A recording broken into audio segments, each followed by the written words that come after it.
We fucking made it, whānau. We're out on good behaviour, the best possible outcome.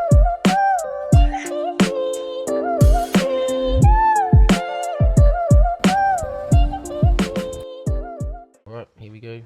Back at it again for another one-hit wonder, one-take action. Back for episode, 3? Episode 3. The last episode we kind of spoke about, I guess, in a bit more depth on how you and I met. And this episode I wanted to dive deeper into a particular moment in time within our lives and our relationship. Probably I would say one of the biggest times in our life it ended up being. And that is pretty much how we kind of got mixed up with selling plant medicines, all of those things. We're going to say plant medicines now because in the last episode we established that, yeah, they're not necessarily drugs, they're natural. To start off with, in the last episode as well, I mentioned how I got blood poisoning, and that was like a huge part in my journey that kind of like woke me up to start taking my own health a bit more seriously. Yeah, I got blood poisoning, and whilst I was in hospital, they drugged me the fuck up. I had so many pills. I was taking like 10 pills a day. I was getting injections in my stomach. I think it was blood thinners. I don't even know, but I was on so much stuff and I was spewing. I had diarrhea. It was such an ordeal, and I remember I couldn't eat anything, and I just said to you one day, I was like, I think I want a sesh. And this is when we kind of like smoked weed, and we'd just... Kind of. Well, you did. I kind of did. We were smoking weed heavily. But we'd kind of just Every day smoking weed. We'd kind of just started Morning, learning. lunch, Really? all day. Well, anyway, we just started learning about, I guess, how weed had its benefits, right? No, we learned about this a long time earlier. See, like, my journey with weed starts when I was like 16, you know, like... Yeah, but it was when your nan passed away that we really started to learn and the benefits you of didn't it. get blood poisoning until A few years later. after. Yeah, only like 2. Nah, see, because I remember, like, it was when I was working at Copeland's. So this was a while before Nan passed. And because I remember this was when YouTube had no censors. Like, you could literally search anything on YouTube and you would find all the results in the world. Yeah. And I remember it actually started with you guys, like, talking about the Illuminati. And that was, like, went down on a massive rabbit hole of who the fuck's the Illuminati, all of these different groups and organizations and bankers and families. Okay. And that's what sparked the whole interest, because one of the topics that popped up during these Illuminati finds was cannabis, and how these families and these bankers had pretty much outlawed cannabis because of its healing modalities, and then also just because of all of the industries that cannabis can provide for, you know. So before cannabis was made illegal, it was actually used in 90% of all of our home products, where it is medicines, clothing, paper, everything, even like oil and things like that. Yeah, so we were definitely weed enthusiasts at this time. And I was in hospital for like a week, obviously not having any sort of a smoke. And I smoked ciggies back then too, which, if you don't follow me on social media, I've just given up for, it must be over a month now, so I couldn't have a cigarette. And it also just didn't feel right to have a cigarette when I'm feeling like I'm going to die, because I seriously thought my leg was going to have to be amputated. That's how bad it was. And so I remember I said to you, yeah, I want to have a sesh. Not even I Yes. said to you. No, you had said to me. You should smoke some weed. You had because said to me, and I was all like, of these drugs nah. you're taking are like no good. Yeah, and I kind of said no, and then I'd thought about it, and I was like, okay, yeah, I should do that. The point of that is when I said, finally, yes, I wanted a sesh, Kimiora went and got everything organised for me, and we went to the bottom of the hospital and smoked a joint, and it was after that where I could actually eat for the first time in like that whole week. And I like could actually, because the thing was, right, I had this thing called cellulitis, and if you've had it before, you'll know the pain is just unfreaking bearable. And so I had to keep my leg like above my hip pretty much, otherwise if it ever went down, it was just like the most painful blood rush feeling. And so when I had this smoke, I could finally put my leg down to like go to the toilet and not be in so much pain, and I was eating more than I'd ever eaten before. In my head, like, yeah, so I feel like he had probably been on this big journey with weed, and I just kind of was blasé about it, not really paying much attention. But it was in that moment where I was like, holy heck, there's something going on here. How have I taken all of these pills and felt what I felt was worse, and then I had a smoke of this joint and I just felt amazingly better. So it was in those moments that I was like, okay, I need to take care of myself. I never want to be in this position again. I never want to be in this amount of pain again. I never want to be having to take this much medication again. I told them that I didn't want to take any more pills after that, and they didn't really like that, and they wanted me to take pain meds when I was leaving and stuff, and I was just like, no, I'm not taking literally anything now from today onwards. You're not injecting me anymore with your little stomach injections. And yeah, from that moment forward, I started being, I guess, more open-minded to health alternatives, medicine alternatives, plant medicine, all of those things. So yeah, that was a pivotal moment for me, as I said, and pretty much from then, that's when we went vegan and started working on our mindset and things like that. So along that journey, how would you say you fell into the situation that you did? Well, I feel like it just goes way further back. I feel like, yeah, for me, it started at a very young age. I reckon I would have been about 12 years old when I realised you could just grow a plant and it was worth money. 12? Yeah. Wow.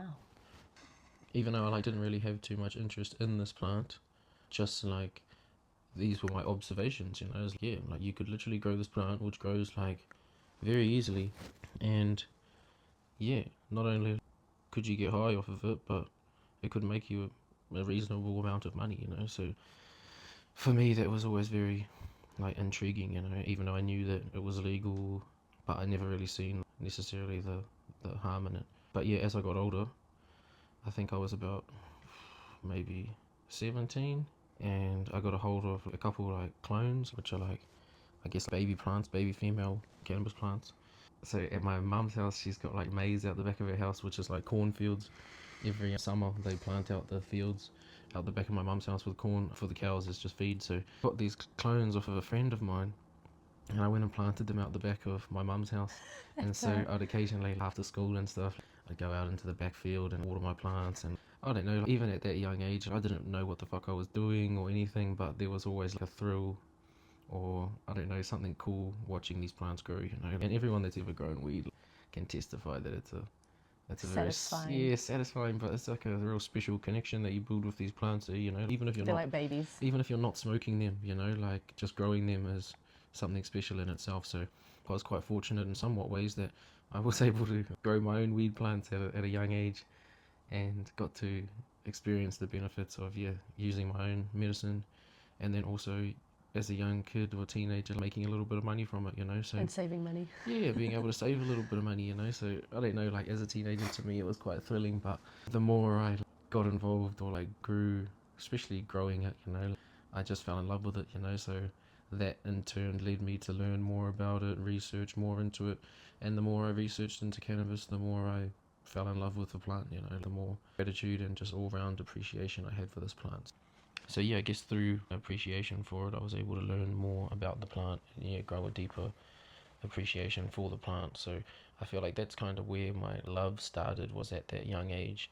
And honestly, from the age of 17, there was not a year that I didn't grow a plant until recent years, you know. So every single year, Until the end of the story, pretty much. yeah, until the end of the story, and we'll get to there, you know. So yeah, it's been a massive part of my life, has always been like cannabis or growing cannabis. Yeah, even as I'm speaking about it now, yeah, cannabis has been a massive part of my life. So I feel that's where my love for plant medicine started, or even just, bro, my love for all-round gardening and growing anything really, because from growing that plant, I ended up getting into growing all types of plants, and I really just appreciate, I guess, the cycles, the natural cycles of life, the natural cycles of nature, and how different species flourish and don't flourish depending on the nutrients and sunlight and all of these other variables. And Even the process of like planting a seed yeah, and how I just long that felt like, takes. well, yeah, growing a plant can, I don't know, reflect all areas of your life, you know, because not only are you growing a seedling, to a plant, to a flower, to a food, or whatever it is, it's like all of those things can be used on yourself, I guess, because you are just that plant, you know. You are a result of what nutrients, sunlight, and hydration you feed yourself, you know. So you are what you eat, and you are what you, that's what you become, pretty much, just like a plant. So And what's that saying of like, you don't sow the fruit straight away or something like that? I can't think of the saying, but it's pretty much teaching you about like patience. manifestation and patience. Well, yeah, you pretty much, anything that you give attention to is going to grow, you know. So that was very clear with growing cannabis, you know. The more attention, the more energy I put into certain plants, they really did thrive, you know, like even the little things, how you were talking to your plants, or Yeah. the environment that they were in, all of these things He had would an like impact. name his plants. They Yeah, I all would. had like names, There and he was would there was think times of in my names life for where I them. took it very seriously, you know, like Even just seeing it at the end, like yeah, the production of like yeah, the nugs and end product. stuff, like You were, yeah, it mind was blowing mind even for blowing. me. Exactly, because yeah, the amount of love that was put into some of these plants really paid off, you know, Yeah, like. And yeah, I think all of us were like, yeah, anyone that got to try it will know what yeah, I'm talking about, you yeah. know, because Or see the some of setup. them were just unreal, and especially at the time when we were doing a lot of this, especially here in Australia, because Yeah, none of it was perfect really, climate. yeah, but none of it was legalized at this time, you Nah. know. So like at the moment, like we can just go to the shop and buy weed, Yeah, whereas well I when we can. were doing this was like very like unheard of, you know. Even It's getting the legal. different types of strains and things that we were getting, you know, because I was purchasing seeds from overseas and all We'd of these created different friendships lights in and things, Nimbin. and yeah, even got to a point where we were like, breeding other plants with other plants to Yeah. come up with crazy extravagant plants. But yeah, I could talk about just cannabis alone for probably a week, um, because of the amount of things that, or just the amount of my life that has been revolved around cannabis, which is interesting because it doesn't have too much of a part of my life anymore, which is interesting. But yeah, throughout all of that love for cannabis, yeah, it eventually led to other things. I guess that's why they say it's a gateway drug, isn't it? Well, yeah, somewhat, but I don't think it was the cannabis that led me to, I guess, like psychedelics, or say, let's just say mushrooms, because mushrooms is the main verdict in this Yeah. scenario, because they're the things that changed my life for good or bad, you know, however you want to look at it. I view it as a pretty positive thing now. During the time, it wasn't so positive.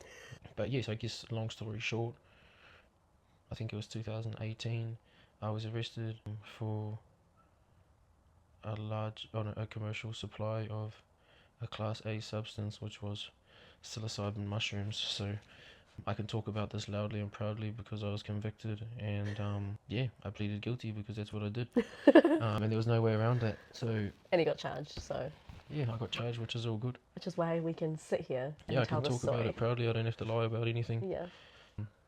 But yeah, I was caught with 3 ounces of psilocybin mushrooms, medicinal mushrooms, and I call them medicinal mushrooms because that's what they are, you know. Yeah, you could call them psychoactive mushrooms or psychedelic mushrooms or whatever it is, or just mushrooms in general. But to me, yeah, they're medicine, you know. They're probably one of the most profound medicines that Earth has to offer. And anyone who gets to experience them in a safe and secure environment, where you can truly let go and let the medicine do its job, then I can guarantee you'll have profound life-changing experiences, and you'll be sitting on my side of the fence probably saying the exact same thing. So But this is the thing, right? Coming from New Zealand, like before we had our own experiences with mushrooms and all of that, for myself, all I'd ever heard about yeah, mushrooms it was from back bad home is stories. bad stuff. Like, People were hallucinating, going crazy, or doing silly stuff. I remember yeah, hearing I'm people jumping always out saying windows and the shit. most common story I always heard was, oh, if you have that, you'll get stuck in your trip, and you'll be just like a loser forever, pretty much. You know, you're just mentally ill, and I guess that's what that term psychosis is. You know, where you somewhat just lose your fucking mind. You know, which I've literally seen people do. I can see how for somebody who's not very stable, that can be quite easily influenced with the things like psychedelic medicines. But in saying that, on that exact same note, alcohol, cannabis, fucking any All other of does the these same. drugs, bloody paracetamol, bro, like all of these things can have the exact same effects. So to sit there and blame it on mushrooms or blame it on cannabis is So just would you not say in my eyes. would you say it's more to do with where the person is at mentally? 100%.